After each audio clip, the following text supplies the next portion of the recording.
हरे कृष्णा। आप सब तो खूब आभार। आप सभी अपना कीमती समय निकाल के आए हैं ये सोच के कि यहाँ पे कुछ ना कुछ नया संदेश मिलेगा जो हमें हमारी इस लाइफ को परफेक्ट बनाएगा, है ना। तो समय बहुत प्रेशियस है, बहुत वैल्यूएबल है, बहुत कीमती है।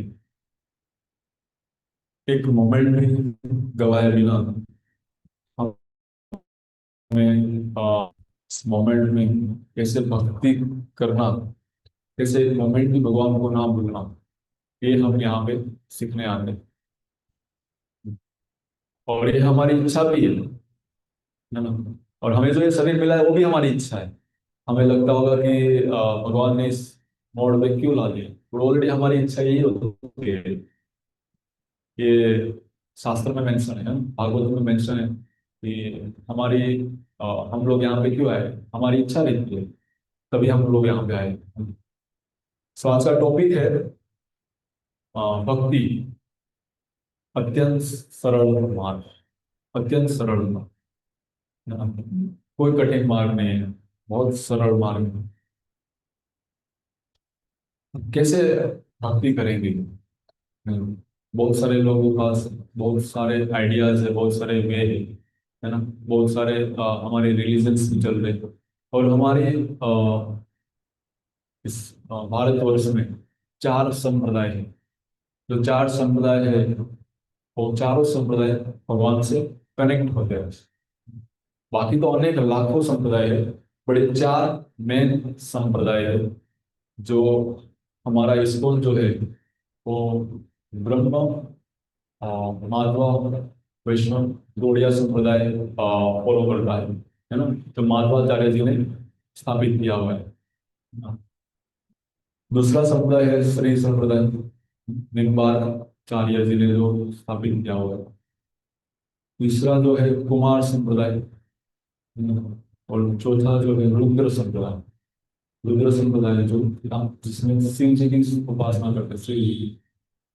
तो ये चारों संप्रदाय भगवान से कनेक्ट होता है। अगर आप चारों संप्रदाय के अंदर अगर आप भक्ति कर रहे हो तो आप बिल्कुल राइट पथ पर हो, बिल्कुल सही जगह पे है ना।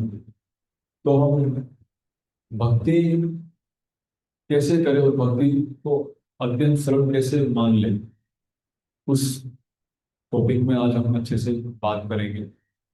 क्योंकि हम जो भी कर रहे हैं, डिवोशनल सर्विस या स्पिरिचुअल एक्टिविटीज, हमें कुछ कुछ समय पर हमें तो पता भी नहीं होता है, और बार बार हम भगवान को भूलते रहते हैं। इसलिए हम बार बार भगवान को याद करना, हमें बार बार भूलते हैं। क्यों भूलते हैं? हम अलग अलग माया में, अलग अलग विषयों में फंस जाते हैं, है ना। और विषय में फंस जाते हैं तो वहां पे भगवान याद नहीं आते। इसलिए हम भगवान को बार बार याद करते हैं, ताकि हम आ, उसके जो चरण दर्शन है, उसके चरण जो सेवा है, उसमें लगे रहे। क्यों लगे रहे? क्योंकि हमने जो बहुत सारे और बहुत सालों तक, बहुत जन्मों तक हमने जो पाप किए हैं, उसको, उसका प्रायश्चित करने के लिए, उसको, जैसे हम कुछ भी, अगर आप ये भौतिक जगत में हम कुछ भी गुनाह करते हैं तो यहाँ पे सजा है ना। यहाँ पे दो तरह की सजा है। मतलब यहाँ पे आप देखो तो नरक है, नरक, दो तरह के नरक है। जैसे कि हॉस्पिटल एंड जेल, प्रिजन। वहां पे दर्द होता है ना, दर्द होता है। आप जेल में भी जाओगे तो वहां पे भी दर्द है, हॉस्पिटल में भी दर्द है, और नर्क में जाओगे तो वहां पे भी दर्द है ना। लोग, कुछ लोग ऐसे बोलते हैं कि क्या पता कहाँ जाने वाले हैं, क्यों ये सब हम पढ़े, क्यों हम ये सब नॉलेज ले, है ना। इसलिए वो सब जो अज्ञानी लोग हैं वो इस तरफ आ ही नहीं पाते, है ना? भक्ति की तरफ आ ही नहीं पाते। ठीक वैसा एक एग्जाम्पल है अजामिल। कान्या कुब्ज नाम का एक गांव था, उसमें पूरा आज हम अजामिल का कैरेक्टर विस्तृत से पढ़ेंगे। और यहाँ पे हम भागवतम में जो परीक्षित महाराज, एंड सुखदेव गोस्वामी का जो संवाद है उसके बारे में मैं चर्चा करूंगा कि उसके थ्रू हम भक्ति, जो परीक्षित महाराज बहुत सारे क्वेश्चन करते हैं, जैसे हमारे पास भी बहुत सारे क्वेश्चन होते हैं, बहुत सारे प्रश्न होते हैं, उसके उत्तर कहाँ से मिलेंगे, है ना। तो यहाँ पे परीक्षित महाराज बहुत सारे क्वेश्चंस सुखदेव गोस्वामी को करते हैं, जब वो उनके पास समय नहीं होता है ना। हमारे पास भी समय नहीं है ना, हमारे पास भी समय नहीं है। परीक्षित महाराज के पास सिर्फ केवल 7 दिन था, केवल 7 दिन। और उस 7 दिन उन्होंने लगातार बिना खाए, बिना पिए, बिना सोए, 7 दिन लगातार उन्होंने सुखदेव गोस्वामी के पवित्र मुख से उन्होंने भागवतम श्रवण किया, भागवतम श्रवण किया। तो उसमें परीक्षित महाराज जब आगे बढ़ते हैं तो बीच में आ, सुखदेव गोस्वामी बहुत सारा विस्तृत वर्णन करते हैं भौतिक जगत का और नरक का। वैसे बहुत सारे नरक हैं, हमें लगता होगा कि एक नरक है, एक स्वर्ग है, एक ये धाम है, एक ये लोक है, पितृलोक है, भूलोक है ना। तो वैसे बहुत सारे लोक तो है, बट नरक में भी बहुत सारे नरक है। अलग अलग दुखों का जो वहां पे सजाएं दी जाती है, वैसे अलग अलग दुखों का वहां पे प्रायश्चित करवाने के लिए बहुत अलग अलग नरक है ना। तो अगर कोई पढ़ेगा तो वो हिल जाएगा। जैसे परीक्षित महाराज भी सुखदेव गोस्वामी से सुनते सुनते वो एकदम उनके रोंगटे खड़े हो गए थे कि अगर मनुष्य इतना पाप करने के बाद जो नरक में जाएगा, और वो वहां पे नरक में जाने के बाद इन्हें उनको दुख की वेदना झेलनी पड़ेगी, तो उसका निवारण क्या है, उसका रिजल्ट, मतलब उसका परिणाम क्या आएगा, बाद में क्या करेंगे तो वो दुखों में से निकलेगा, है ना। तो वैसे बहुत सारे नर्क सुखदेव गोस्वामी विस्तृत वहां पे वर्णन करते हैं। हम वहां पे नहीं जाएंगे, बट मैं थोड़ा ब्रीफ बीच बीच में बताता रहूंगा कि ऐसे ऐसे नर्क है, ऐसे ऐसे दुख आ, आते हैं, और ऐसे ऐसे पाप हम लोग करते हैं। कुछ पाप तो हम करते होंगे, हमें पता भी नहीं है पाप है, वैसा भी वर्णन दिया गया है भागवतम में, है ना।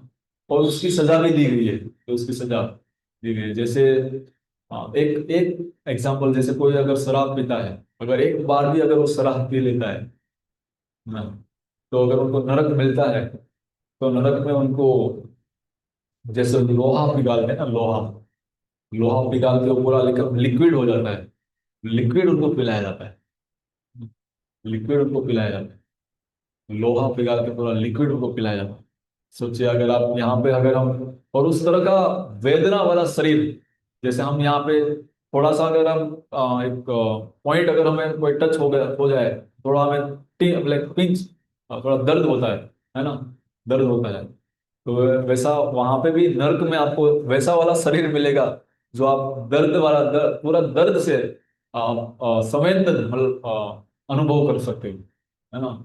यहाँ पे तो बस इतना पॉइंट से आप इतना थोड़ा दर्द होगा, बट वहां पे अगर आप थोड़ा सा भी पिंच को अगर मान लीजिए, तो पूरा संवेदनशील बॉडी रहता है, वेदना वाला, वैसा भागवतम में है ना।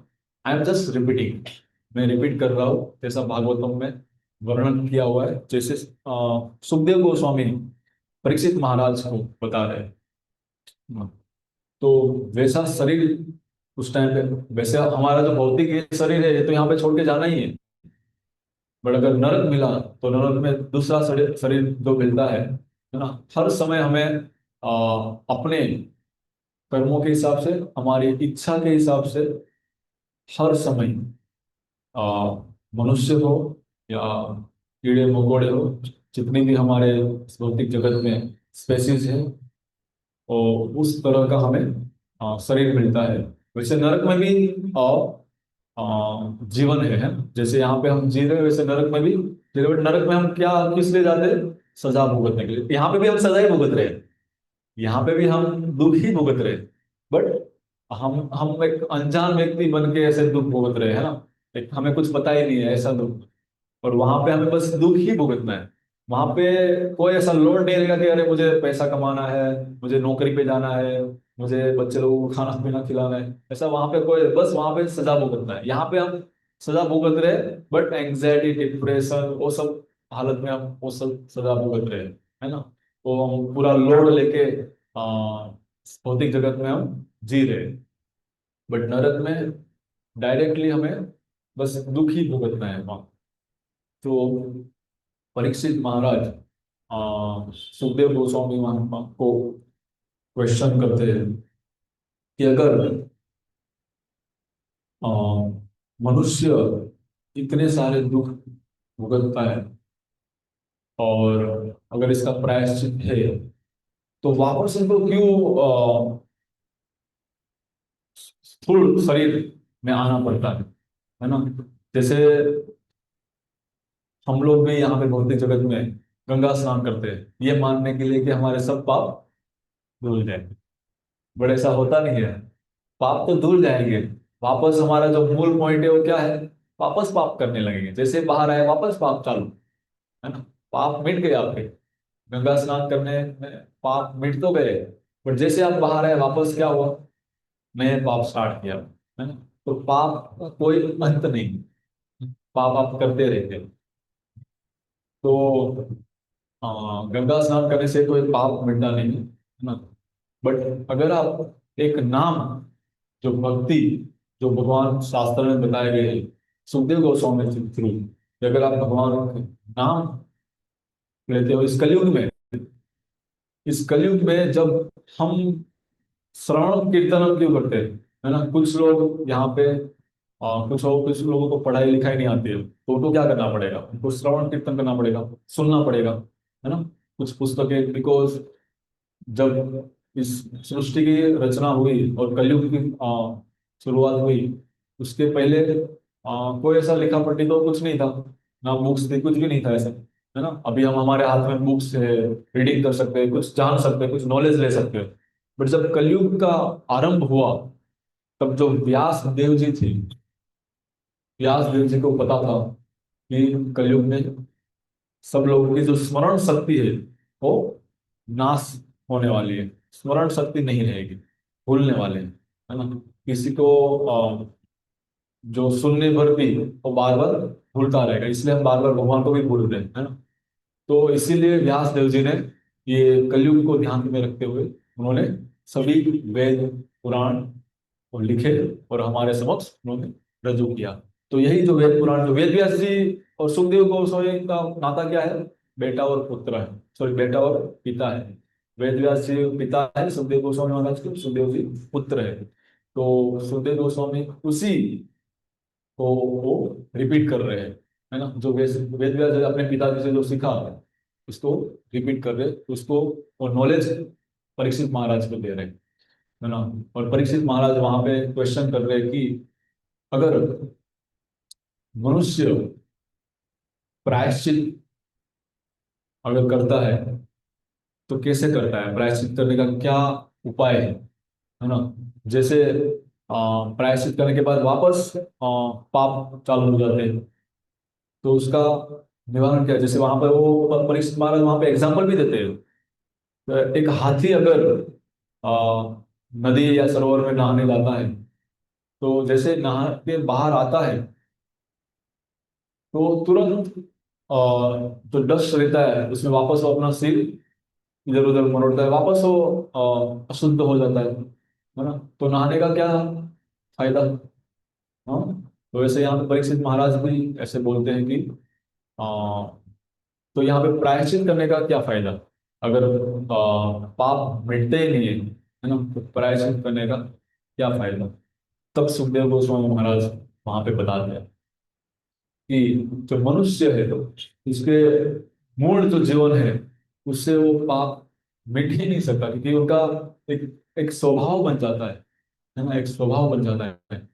कब वो स्वभाव मिटेगा, किसी साधु के संग में आएगा, है ना, किसी शुद्ध पुरुष के संग में आएगा और वो उनको नॉलेज देंगे। जैसे परीक्षित महाराज किससे नॉलेज ले रहे, सुखदेव गोस्वामी महाराज, है ना।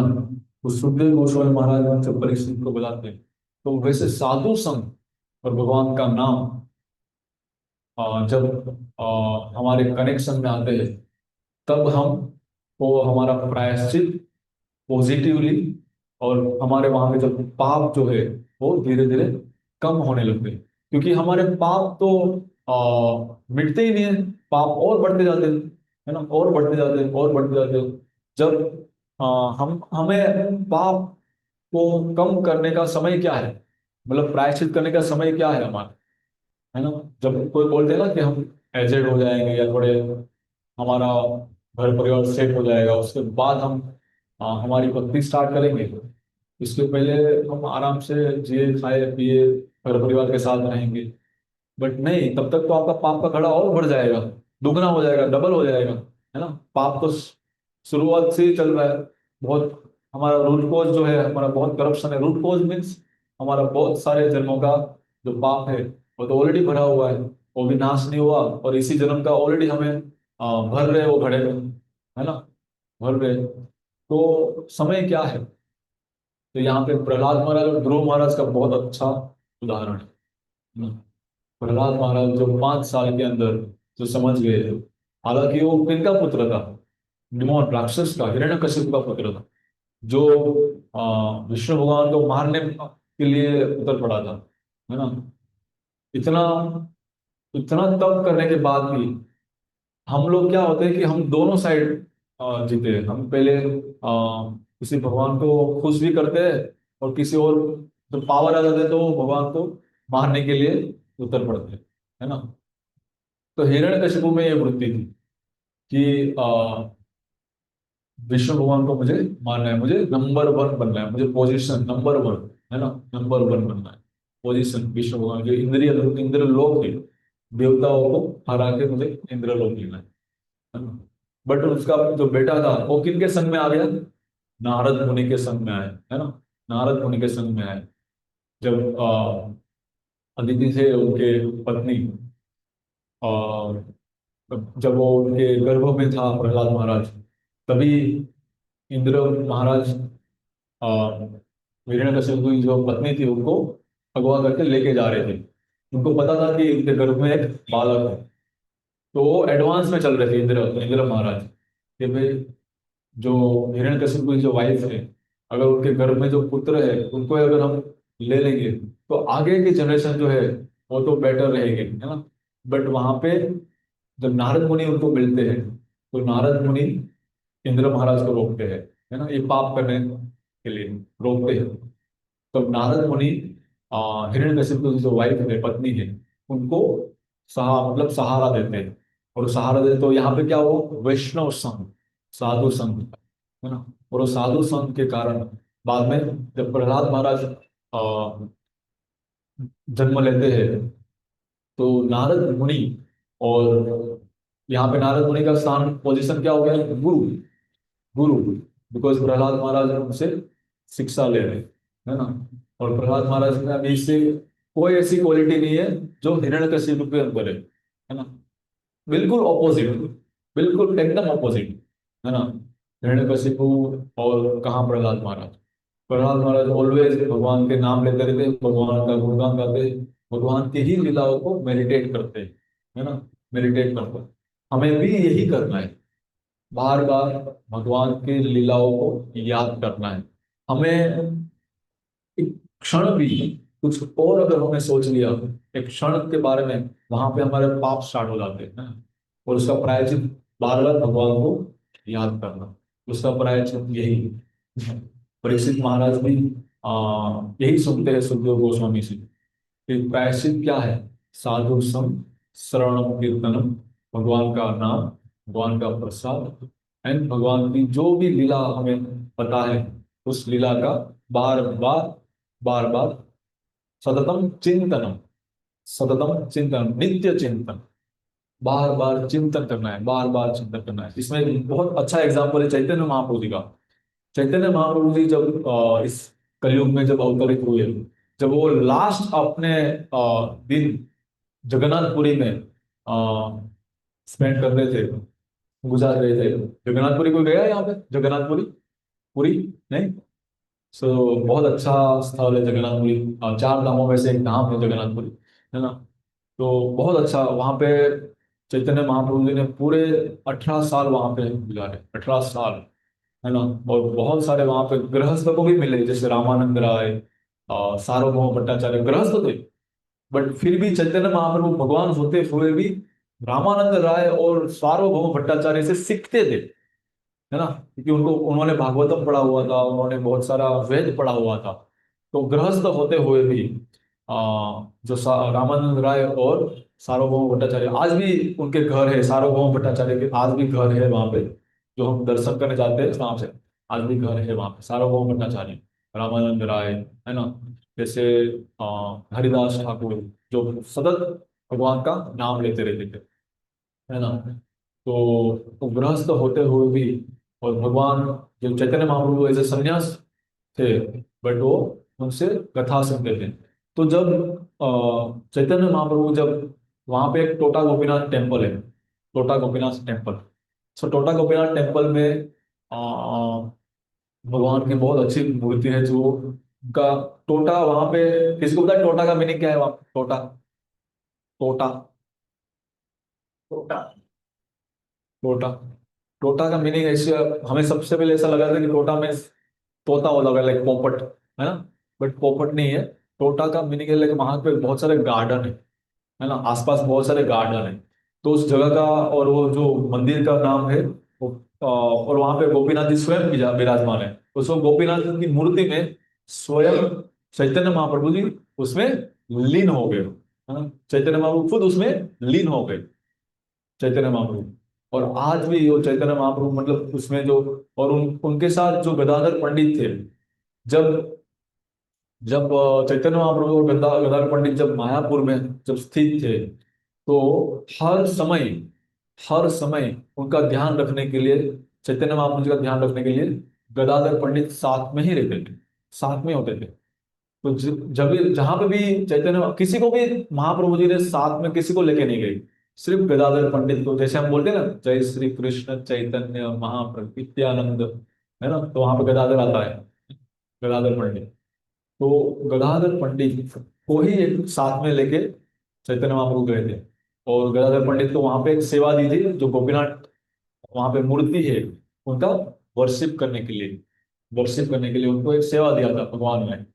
और भगवान ने सेवा दिया था, तो चैतन्य महाप्रभु हम एवरी डे गदाधर पंडित से दो कथा सुनते थे, दो कथा एवरी डे, सेम कथा, सेम कथा, एक प्रहलाद महाराज के बारे में और एक ध्रुव महाराज के बारे में, सेम कथा एवरी डे आते थे गदाधर पंडित के पास, और ध्रुव महाराज और प्रहलाद महाराज के बारे में सुनते थे, है ना। तो हम भी ध्रुव महाराज और प्रहलाद महाराज में क्यों हम बार बार इसका, देखो प्रहलाद महाराज सतयुग, सतयुग में हो गए, है ना। ध्रुव महाराज भी उनकी बात, बट फिर भी हम लोग उनको याद करते, है ना, फिर भी हम लोग याद करते। जैसे अब अभी कलयुग में आप देखो, कलयुग में कब तक हम जो स्थायी पोजीशन है, जैसे कि गांधी जी, कब तक हम याद कर पाएंगे, कब तक, एक दो तीन पेटी, हाँ, उसके बाद सब लोग वापस, कुछ नया इतिहास रहेगा, कुछ नया इतिहास बनेगा, तो उनको वो लोग एंटर करेंगे, है ना।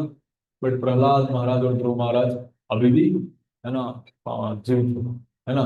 सो जब चैतन्य महाप्रभु जब गदाधर पंडित के पास आते थे, तो ऑलवेज ये दो कथा सुनते थे उससे, प्रहलाद महाराज और ध्रुव महाराज। हमें भी उसका क्यों, हमें वो उनका फुट स्टेप को फॉलो करना चाहिए, बिकॉज उसमें कोई अंतर नहीं, उन्होंने बताया है कि यहाँ पे भक्ति करने का कोई समय निश्चित नहीं है, जब आप जागृत हो जाओ शुरुआत करो, है ना। क्योंकि आगे समय हमारा क्या आएगा हमें नहीं पता है, और हम वो कर पाएंगे नहीं पता है ना। हमें आज पता चला कि भक्ति करनी चाहिए, और वो भक्ति से बेनिफिट है, सक्सेस है, अच्छा है, हमारे आगे आने वाले जनरेशन के लिए अच्छा है। हमें शुरुआत कर देनी चाहिए, ये प्रहलाद महाराज और ध्रुव महाराज के कैरेक्टर से हमें पता चलता है ना। सो अजामिल, हम अजामिल के पास थे, है ना। सो अजामिल बहुत ही अच्छा ब्राह्मण था, शुरुआत में वो एक ब्राह्मण का बेटा, और खुद वो ब्राह्मण की जितनी भी क्वालिटी थी, उतनी क्वालिटी को बहुत अच्छे से वो फॉलो करता था, बहुत ही अच्छे से फॉलो करता था, है ना। जो भी वेद पढ़ने थे, जो भी शास्त्र पढ़ने थे, जो भी उनका क्रियाकर्म था, विधि विधान था, सब कुछ बहुत अच्छे से वो फॉलो करते थे, बहुत अनुसरण करते थे, अपने पिताजी का वो आज्ञा का पालन भी करते थे। एक बार अपने पिताजी ने उनको कुछ लाने के लिए बोले, तो वो जंगल में गए, और अ, जैसे जंगल में गए तो वहां पे हमारे चार वर्ण है ना, चार वर्ण कौन से? फर्स्ट क्वालिटी वर्ण है वो ब्राह्मण, सेकंड है वो क्षत्रिय, थर्ड है वो वैश्य, एंड फोर्थ है वो शूद्र। तो जो जब अजामिल जब जंगल से गुजर रहे थे, तो क्षुद्र और क्षुद्राणी एक आपस में आलिंगन कर रहे थे और एक दूसरे को चुंबन कर रहे थे, और ये अजामिल ने देख लिया। हालांकि उन्होंने अपने जो ब्राह्मण की क्वालिटी थी और जो वेद पुराण जो सीखे हुए थे, उनसे वो प्रयास कर रहा था कि मैं उस अभद्र चित्र में, अभद्र चीजों में ना पड़ूं। वो बहुत प्रयास कर रहा था, बट बार बार उनका चिंतन वहीं पे जा रहा। घर आ गए वापस, बट वो जो लेना था, जो लाना था, पिताजी ने जो बोला था वो लेके वापस तो आ गए, बट जो देख लिया वो पूरे लाइक मन मंदिर में बस गया। वो अभद्र जो चित्र है, वो अभद्र जो उन्होंने, तो वो निकाल ही नहीं पा रहे अजामिल, है ना। वैसे हमारे अंदर भी ऐसा चीज होती है ना। हम भी, हम तो लाइक एवरीडे लाइफ में सिनेमा वो बहुत कुछ देखते हैं ना, बहुत सब करते हैं। हमारे तो लाइक रोम रोम में बस गया है ये सब, है ना। तो अजामिल इतना अच्छा ब्राह्मण, इतनी अच्छी क्वालिटी होते हुए भी उनका मन इतना अभ्रष्ट, लाइक पद भ्रष्ट हो गया कि उनको अंदाजा भी नहीं रहा, है ना। बाद में उन्होंने न चाहते हुए भी वो वेश्या को, उन्हें उनको अपने घर लाया, अपने सर्वंट, एज ए सर्वंट रखा उनको, सर्वंट रखा। किसी का भी नहीं माना उन्होंने, ना अपने पिताजी का, बिकॉज मति मर गई ना। वहां पे पिताजी का आज्ञा का पालन भी भूल गए, सब कुछ भूल गए वो। जितना उन्होंने ब्राह्मण का ज्ञान लिया हुआ था, सब कुछ वहां पे वो भूल गए। और वो वेश्या को उन्होंने वहां पे as a servant, as a नौकरानी के तरह उन्होंने रखा, है ना। उनकी पत्नी भी थी, है ना।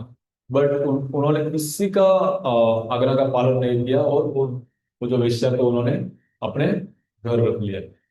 धीरे धीरे वो वेश्या के साथ वो टाइम स्पेंड करने लगे, है ना। ऐसा बोला गया है कि जैसे वो वेश्या के साथ रहते थे, क्षुद्राणी, है ना, क्षुद्राणी, क्षुद्र एंड क्षुद्राणी, मतलब फोर्थ क्वालिटी के वर्ण, फोर्थ, क्षुद्र और क्षुद्राणी, है ना। तो उनके साथ समय बिताते बिताते बिताते धीरे धीरे उनसे पुत्र होने लगे, है ना। और वो पुत्र जो हो रहे थे, पुत्र जन्म ले रहे थे, पुत्र जन्म होते होते जो बाद में संभालने के लिए उनकी जो पत्नी थी ओरिजिनल, उनको रख लिया कि भाई आप हमारे पुत्र को रखिए, है ना। अच्छा, मैं बहुत बूढ़ा हो गया था, 88 साल हो गया था, 88 साल, 88 ईयर्स ओल्ड, है ना। 88 ईयर्स ओल्ड अजामिल, हाँ। फिर भी ये वृत्ति उनके अंदर बस गई, है ना। सो लास्ट मतलब उनके टोटल 10 पुत्र हुए, अजामिल के 10 पुत्र हुए, वेश्या से 10 पुत्र हुए, है ना। लास्ट जो पुत्र था अजामिल का, वो 90 ईयर्स ओल्ड, जब अजामिल 90 साल का था, है ना, तब वो लास्ट, वो छोटा, मतलब ऐसा होता है ना कि जो सबसे छोटा आया वो बहुत लाडला रहता है, बहुत लाडला। तो अजामिल कहीं पे भी जाते थे, वो उनको लेके जाते थे। एक्चुअली शास्त्र में ऐसा बताया गया कि उनका नाम उन्होंने ही रखा था, नारायण, है ना। बार बार जब भी वो प्रिय नारायण, प्रिय नारायण, है ना, ऐसे बुला के उनको, फिर नारायण आप ये खा लो, नारायण आप सो जाओ, नारायण मेरे लिए ये लेके आओ, है ना। बार बार अजामिल नारायण को पुकारते उनके बच्चे को पुकारते जैसे जीवन गुजार रहा था, है ना। और वैसे तो 90 साल का हो गया, और उनके जो बाकी के पुत्र थे वो उनकी पत्नी संभाल रहे थे, है ना। तो धीरे धीरे जब समय बीतने लगा तो यमराज का बुलावा आया, है ना, यमराज का बुलावा आया। और यमराज की भी मीटिंग चलती है ना। यमराज, देखो हमें लगता है कि कभी कभी ऐसा लगता है कि भेदभाव, है ना। क्या यमराज जो है वो भगवान के परम भक्त है ना, भगवान के परम भक्त है। यमराज जी सब कुछ हमारे जो मन में जो चलता है ना, वो भी जान लेते हैं यमराज जी, है ना। इसीलिए भगवान के प्रिय भक्त है। हम तीन प्रकार के पाप करते हैं, तीन प्रकार के। शरीर, मन और वचन। वचन मीन्स वाणी, है ना, वाणी, बोलने से। ये तीन प्रकार के पाप हम लगातार करते रहते हैं। शरीर, जैसे शरीर से बहुत कुछ जुड़ी हुई है ना, हाथ पैर, है ना। पैरों से हम बहुत कीड़े मकोड़ों को मार रहे हैं, हाथ से भी कभी कभी मार देते हैं, है ना, कुछ चीटिंग कर दिया, है ना, तो ऐसे पाप होते हैं। मन से तो बहुत कुछ हम करते ही रहते हैं, है ना। वाणी से हम कुछ कटु वचन किसी को बोल दिया, है कि नहीं। तो तीन प्रकार के पाप जो है वो हम करते ही रहते हैं। और इसका जो लिखा पढ़ती है, जो पूरा जो अकाउंट है, वो कौन संभालते हैं? यमराज जी। उनको सब पता है, सब कुछ पता है। तो जैसे अ, यमराज जी ने अपने दूतों को भेजा अजामिल के पास। एक्चुअली अजामिल जिंदा था, अजामिल को पता चल गया, है ना। वो जैसे ही दूर से उन्होंने, अजामिल ने देखा यमदूतों को, तो यमदूत का वेश कैसा था? एकदम बड़ी बड़ी आंखें, एकदम विकराल स्वरूप, जो देखने से भी लोग डर जाते हैं, है ना, देखने से भी डर जाते हैं। तो अजामिल डरने लगे, अजामिल डरने लगे। कि तुरंत अजामिल जैसे डरने लगे, तो किनको पुकारने लगे? अपने जो प्रिय पुत्र था, वो सिर्फ और सिर्फ चार अक्षर का नाम ले रहे थे। क्या? ना, रा, य, नारायण। और नारायण किसका नाम है? स्वयं भगवान विष्णु जी का नाम है ना। सिर्फ नारायण पुकारते थे और कुछ भी नहीं, क्योंकि उन्होंने जो ब्राह्मण, एज ए ब्राह्मण के तरीके से उन्होंने जितना भी नॉलेज लिया था, वो पूरा गवा दिया। कब से? जब वो वेश्या के संपर्क में आए। बहुत अच्छे थे, क्योंकि उन्होंने ऑलरेडी पूरा नाश, पूरा पाप को नाश कर दिया था। वो अच्छे से जीवन जी रहे थे, क्योंकि वो अच्छा ब्राह्मण की क्वालिटी, ब्राह्मण के जितने भी नियम पालन करना था वो कर रहे थे। पर जैसे ही वो वेश्या के संपर्क में आए, वापस पाप की शुरुआत होने लगी, है ना, वापस पाप की शुरुआत होने लगी। तो और जब पाप की शुरुआत होने लगी, इसलिए अभी उनको कहाँ जाना था? यमराज कहाँ पे राज करते? नर्क में, है ना। तो यमदूतों को जैसे ही भेजा, अजामिल को पता चल गया, और अजामिल बहुत डरने लगा और अपने पुत्र को याद करने लगा। पुत्र को जैसे ही याद किया, नारायण, नारायण, नारायण से तीन बार पुकारते, बिकॉज बहुत प्रिय था वो, बहुत अति बहाल लाडला था वो। तो नारायण, नारायण ऐसे तीन बार पुकारते। जैसे नारायण, नारायण तीन बार पुकारते, विष्णु भगवान के विष्णु दूत ऊपर से आ जाते हैं, है ना। विष्णुदूत आ जाते हैं, और विष्णुदूत कैसे दिखते हैं? वो भी सेम डिक्टो लाइक भगवान विष्णु जैसे दिखते हैं, है ना। अगर आप वैकुंठ में, आप अगर आपको वैकुंठ में भी स्थान मिलेगा ना, तो आपके भी चार भुजाएं रहेगी, आप लोगों की, है ना। शास्त्र में मेंशन है। अगर आप वैकुंठ में भी आपका आपको धाम वास मिले वैकुंठ में, तो आपकी कितनी भुजा हो जाएगी? चार हाथ। चार हाथ, आपके भी चार हाथ हो जाएंगे, है ना, वैकुंठ में। और वैकुंठ में जाने के लिए हमें क्या करना होगा? भगवान का नाम है, बिकॉज हमें कहीं ना कोई लोक तो मिलेगा हमें। इस लोक में, ये हम अभी भूलोक में हैं। अभी मरने के बाद हम कोई ना कोई लोक तो जाएंगे। नरक है, स्वर्ग है ना, ब्रह्म लोक है, सत्य लोक है, पाताल लोक है, ऐसे हमारे। वो डिपेंड क्या है? हमारा कर्म, जैसा हमारा पाप कर्म रहेगा, जैसा हमारा पुण्य कर्म रहेगा, वैसा हमारा गति होगा, है ना। प्रगति, प्रगति होगी हमारे, अधोगति और प्रगति, है ना।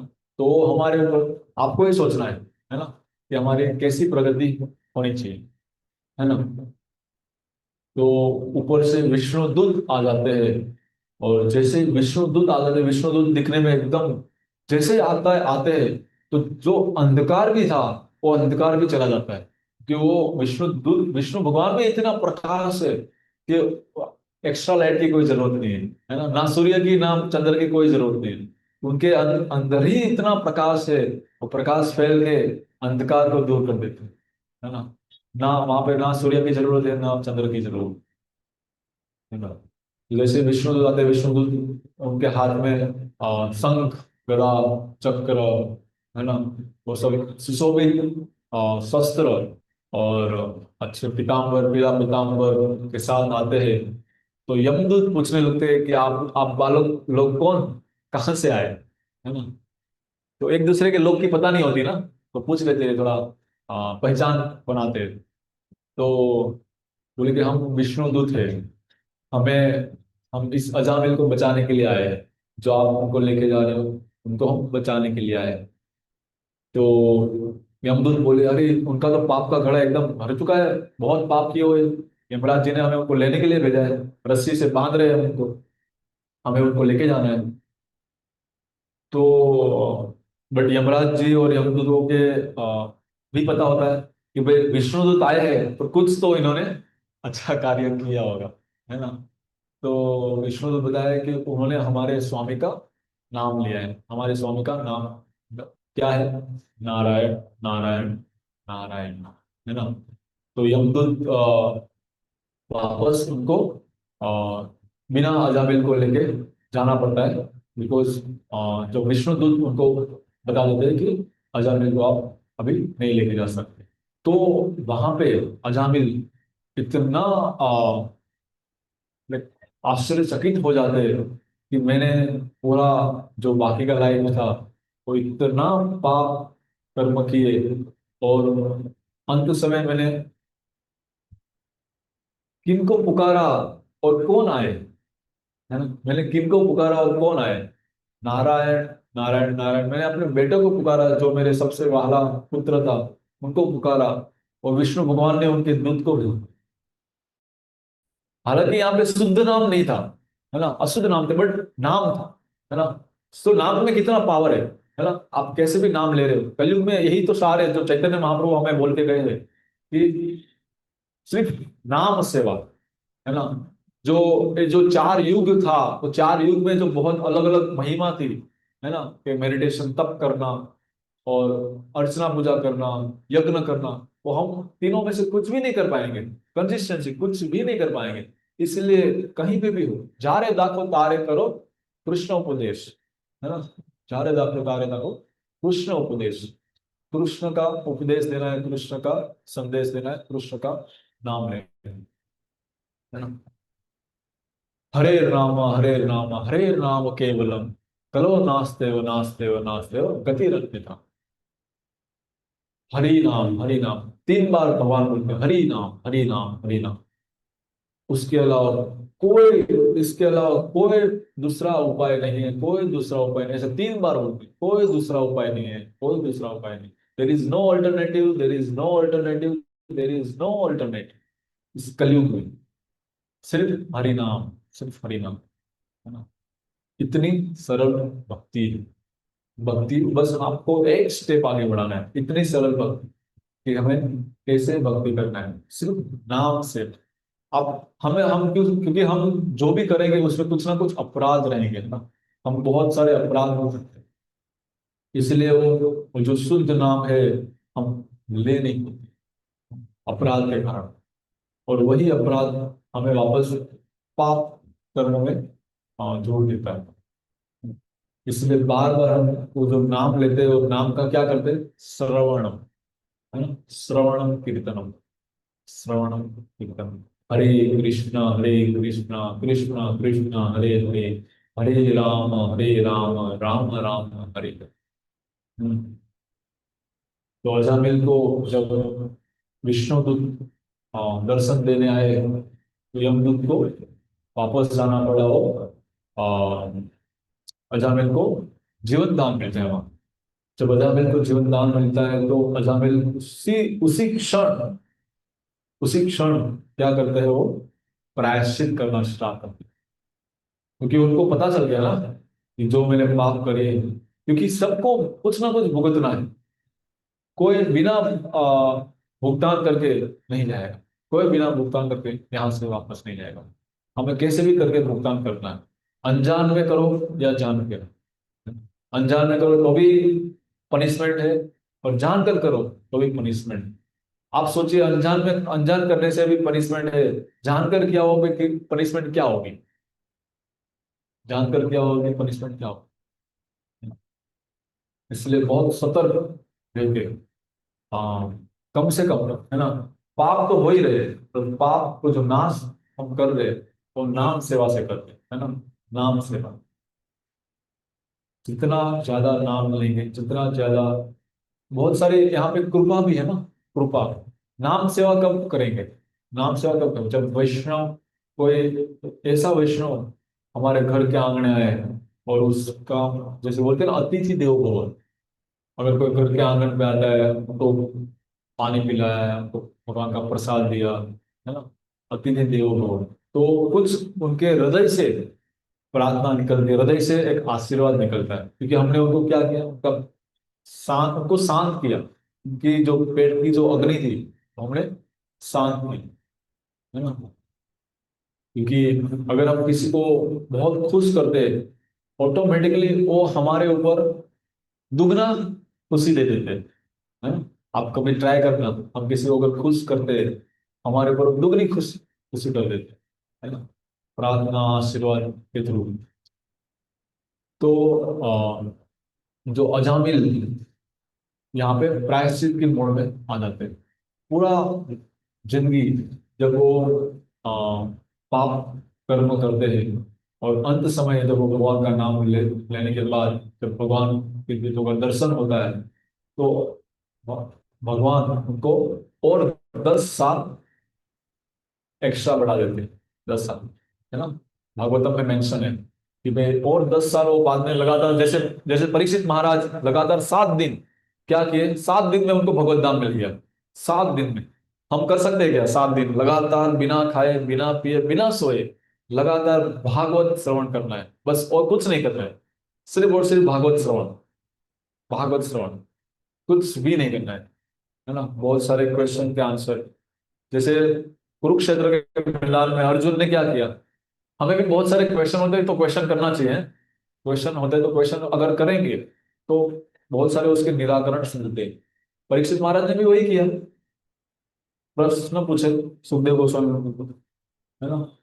ऐसे नहीं कि, अगर प्रश्न एक बार, एक हमारे इसको में राधा गोविंद स्वामी महाराज थे, और उन्होंने एक भक्त को कुछ, वृंदावन में थे तो कुछ लेने के लिए भेजा, है ना। और कभी कभी शिष्य क्या होता है, थोड़ा शर्मिला रहता है, कभी कभी महाराज जो थोड़े एकदम बड़े लेवल के पोजीशन पे रहते हैं तो उनके आगे जा रहे हैं, थोड़ा आगे जाने से डरते हैं, थोड़ा पूछने के लिए डरते हैं, है ना। बट प्रश्न हमें करना चाहिए। तो राधा गोविंद स्वामी महाराज जब एक भक्त को कुछ बाहर लेने के लिए भेजते, कुछ लक्ष्मी भी देते हैं जो बाहर, तो जब लेने के लिए भेजा भेजा गया तो कुछ बोला भी गया कि क्या लाना है। तो जो लाना चाहिए था, मतलब वो सुना नहीं उन्होंने, वे क्या लाना है वो सुना नहीं, और ऐसे बिना पूछे चले गए। उनको कुछ समझ में नहीं आया कि मुझे क्या लाना है ना। ऐसे बिना पूछे उनको चले गए कि भाई हाँ कुछ लाना है मार्केट से। गए, एक्चुअली 1-2 घंटे का ही काम था। गए, 1 घंटा, 2 घंटा, 3 घंटा, आधा दिन चला गया। शाम को वापस आए, शाम को वापस आए जब महाराज जी उनको पूछते कि जो लाना था वो लाए क्या? नहीं। तो आप गए क्यों? अरे जो आप लाना था वो लाए नहीं तो गए क्यों आप? मैं गया तो था क्योंकि आपने बोला। हाँ तो मैंने जो बोला वो लाना था, वो लाया क्यों नहीं आप? तो बोले आपने जो बोला वो मैं कुछ समझ ही नहीं पाया, है ना, समझ ही नहीं पाया, ऐसे में चला गया। तो बोले कि आपको पूछना तो चाहिए, है ना, पूछना तो चाहिए कि हम समझ नहीं पाए। तो वो बोले कि मैं थोड़ा हिचकिचा रहा था बार बार वापस पूछने के लिए, है ना। तो जो महाराज लोग रहते, अगर गुरु शिष्य में अगर समान, जैसे सुखदेव गोस्वामी महाराज एंड परीक्षित महाराज, ऐसे है ना, तो परीक्षित महाराज यहाँ पे क्वेश्चन कर रहे हैं, सुखदेव गोस्वामी महाराज उनके आंसर दे रहे हैं। वैसे हमें भी क्वेश्चन करने चाहिए, सुनना चाहिए, और अच्छे से सुनना चाहिए। मतलब हमें गुड लिसनर भी बनना है ना, गुड लिसनर, अच्छे से सुन के जो भी अगर हमें समझ में नहीं आया उसको वापस कैसे उसको इम्प्लीमेंट करें, पूछने के बाद। तो जो क्वेश्चनिंग, है ना, जैसे अल्बर्ट आइंस्टाइन भी बताते हैं क्वेश्चनिंग करना चाहिए। वो उन्होंने भी भगवद गीता रीड किया हुआ है ना। तो क्वेश्चनिंग बिल्कुल बहुत जरूरी है। जब ऐसे हम बैठते हैं, या तो कोई दो संवाददाता है, कोई दो वक्त भी है ना, उनके अंदर भी एक दूसरे के क्वेश्चंस होने चाहिए। तो उससे क्या होता है, वो बहुत लंबे समय तक याद रहता है। भागवत चर्चा की बात कर रहे हैं ना, भगवत चर्चा की, जैसे दो डिवोटी लोग मिलते हैं तो एक दूसरे के आचरण और विचरण के में वो क्या क्वेश्चन और कुछ स्टोरी बताते हैं, उस स्टोरी के रिलेटेड क्वेश्चनिंग होते हैं, है ना। तो हमें भी ऐसा करना चाहिए। तो अजामिल यहाँ पे आ, विष्णुदूत के कहने से उनको 10 साल एक्स्ट्रा मिलते हुए वो प्रायश्चित करता है। तो प्रायश्चित इतना कठिन प्रायश्चित करता है, इतना कठिन प्रायश्चित करता है कि 10 साल के बाद उनको बाद में भगवत धाम मिलता है ना, प्रायश्चित करने के बाद। तो हमें भी प्रायश्चित तो हम करना ही है। बिना प्रायश्चित तो हमें कुछ आगे हमारे स्टेप्स तो नहीं रहेंगे। तो ये प्रायश्चित हमारा क्या है, जो मैंने बताया, नाम सेवा, है ना। सिर्फ और सिर्फ यहाँ पे हमें क्या लेना है, भगवान का नाम, जो हमें और daily routine, daily, every day, एक एक क्षण पे भगवान को याद करना है, एक एक क्षण पे भगवान की लीलाओं को याद करना है। बहुत सारी लीलाएं हैं भगवान की, है ना, बहुत सारी लीलाएं। तो इतना बोल के, जो ये सरल मार्ग है भक्ति का, अत्यंत सरल, है ना। रूपा जी बोलते हैं अत्यंत सरल है भक्ति का मार्ग, जिसके थ्रू हम भगवान से कनेक्ट होते हैं, हम पाप मुक्त होते हैं। क्योंकि हमारे ऊपर बोझा किसका है, बोझा किस चीज का है, पाप का ही है, और किसी चीज का नहीं है। ना रिलेटिव्स है, ना फ्रेंड सर्कल्स है, ना बेटा बेटी, ना पिता माता, किसी का बोझ नहीं है ना। पाप का इतना बोझ हमारे ऊपर है, वही हम यहाँ पे इसका प्रायश्चित करने आए हैं। अब भगवद गीता में भी पढ़ेंगे ना, तो भगवद गीता में खुद भगवान बोल रहे हैं, दुखालय अशाश्वतम। जो आपको अगर दुख मिल रहा है वो भी अशाश्वत है। अशाश्वत मीन्स टेम्पोररी, है ना। हम इस दुनिया में तीन चीज भुगतने के लिए आए हैं, सुख, दुख और सुख दुख मिश्रित। सुख भी भुगतने हैं, सुख के बाद दुख भी आएगा, दुख के बाद वापस सुख आएगा, या तो कभी कभी सुख दुख चलता रहेगा, है ना। तो ये तीन चीज हम भुगत रहे हैं। भगवान ने हमारा जो बॉडी है, वो शरीर है जो है, वो 16 अणुओं से बनाया हुआ है। 5 कर्मेंद्रिय, ना 5 ज्ञानेंद्रिय, और 5 इंद्रिया, 15 हुए, और 16 मन, 16 मन, है ना। 5 कर्मेंद्रिय, 5 ज्ञानेंद्रिय एंड 5 इंद्रिया, जो 16वां नंबर है वो मन है ना, मन। सो मन हमारा बहुत संचलित है, बहुत संचलित, बहुत संचलित है ना। जैसे हम लोग मेडिटेशन करते हैं ना, मेडिटेशन में हमारा मन स्थिर रहता है क्या, हमारा मन स्थिर है ही नहीं, बार बार संचलित करता रहे। इसलिए हम सबको क्या दे रहे, भगवान का नाम। और जो भगवान का नाम है, उस बार बार बोलना भी है और सुनना भी है। बट वो जब मैकेनिकल जब चलता है, जब हम बार बार भगवान का नाम लेते हैं, उसमें भी हम कहाँ कहाँ चले जाते हैं, मन हमारा कहीं और चले जाता है। तो हमारा जो नाम जब होता है वो किसमें चलता है, मैकेनिकल, जैसे मशीन चलता है ना, मशीन वैसे चलता रहता है, हमारा ध्यान उस तरफ होता है, बट मशीन अपना काम करता है। वैसे हम भी मशीन है ना। हरे कृष्ण कृष्ण कृष्ण हरे हरे, हरे राम राम राम हरे हरे, ऐसे बोलते रहते हैं कभी कभी। और हमारा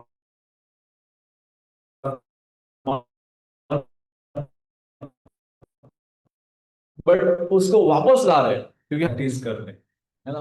वापस लाने की प्रैक्टिस कर रहे हैं, मन को पकड़ के रखने की प्रैक्टिस कर रहे हैं, है ना।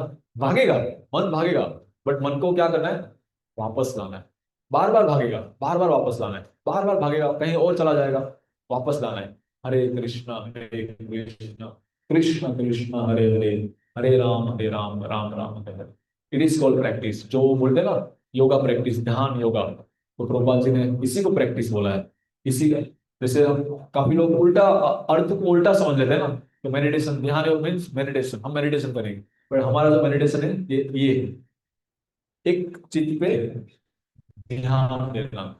हरे कृष्ण कृष्ण कृष्ण हरे हरे, हरे राम राम राम। अत्यंत सरल है, अत्यंत सरल, अत्यंत सरल। So I will end here, thank you so much.